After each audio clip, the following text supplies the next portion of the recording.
കാൽനൂറ്റാണ്ടുകാലം കൈവെള്ളയിൽ വെച്ച് നടന്ന കുന്നത്തൂർ കൈവിട്ടപ്പോൾ തോൽവിയുടെ കാരണങ്ങൾ തപ്പിപ്പിടിക്കാനുള്ള ഓട്ടത്തിലാണ് മുൻ MLA കോവൂർ കുഞ്ഞുമോൻ.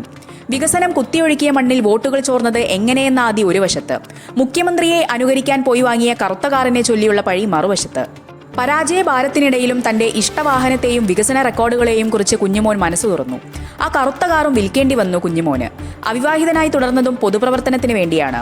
കുന്നത്തൂരിൽ തോൽവി എത്തുമ്പോൾ കാറും പോയി കുഞ്ഞുമോന്.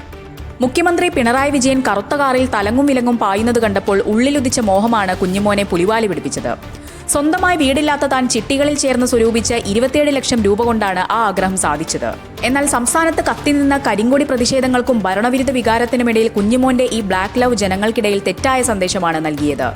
ഇഷ്ടപ്പെട്ട കാർ വാങ്ങാൻ ജനപ്രതിനിധിക്ക് അവകാശമില്ലേ എന്ന് അദ്ദേഹം ചോദിക്കുന്നുണ്ടെങ്കിലും മുഖ്യമന്ത്രിയോടുള്ള അമർഷം കുഞ്ഞുമോന്റെ കാറിന് നേരെയും തിരിഞ്ഞെന്നാണ് രാഷ്ട്രീയ നിരീക്ഷകർ വിലയിരുത്തുന്നത്. ഈ കാറാണ് തിരഞ്ഞെടുപ്പ് ചിലവിനായി വിറ്റത്. അങ്ങനെ കാറും പോയി തോൽക്കുകയും ചെയ്തു. സോഷ്യൽ മീഡിയയിലെ തണുപ്പൻ മട്ടാണ് വിനയായതെന്ന് കുഞ്ഞുമോൻ ഇപ്പോൾ തിരിച്ചറിയുന്നു. വികസനം റീൽസുകളാക്കി മാറ്റാൻ മറന്നുപോയി. ഫ്ലക്സ് വെച്ചോ പരസ്യപലകകൾ സ്ഥാപിച്ചോ പ്രശസ്തി നേടാൻ താൻ ആഗ്രഹിച്ചിരുന്നില്ല.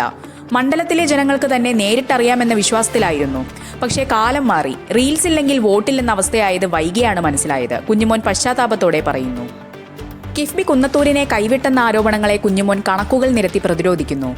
മൈനാഗപ്പള്ളി റെയിൽവേ മേൽപ്പാലം, ശാസ്താംകോട്ട മിനി സിവിൽ സ്റ്റേഷൻ, കണ്ണക്കാട്ട് കടവ് പാലം, ഇങ്ങനെ കോടികളുടെ പദ്ധതികൾ കൊണ്ടുവന്നിട്ടും വോട്ട് പെട്ടിയിലായില്ല. 10 വർഷം ഇന്ത്യയിൽ ഒരിടത്തും നടക്കാത്ത വികസനം കേരളത്തിൽ നടന്നിട്ടും ജനങ്ങളത് അംഗീകരിച്ചില്ലെന്നത് അദ്ദേഹത്തെ ആശ്ചര്യപ്പെടുത്തുന്നു. ഇടതുപക്ഷത്തിന്റെ ഉരുക്കുകോട്ടയിൽ എങ്ങനെ വിള്ളലുണ്ടായി എന്നത് സംസ്ഥാന നേതൃത്വം ഗൗരവമായി പരിശോധിക്കണമെന്നാണ് കുഞ്ഞുമോന്റെ ആവശ്യം. 25 വർഷത്തെ ജനകീയ ബന്ധത്തിന് മുകളിൽ എങ്ങനെ ഭരണവിരുദ്ധ വികാരം ആധിപത്യം സ്ഥാപിച്ചു എന്നത് പാർട്ടിയെ സംബന്ധിച്ചും വലിയ തലവേദനയാണ്.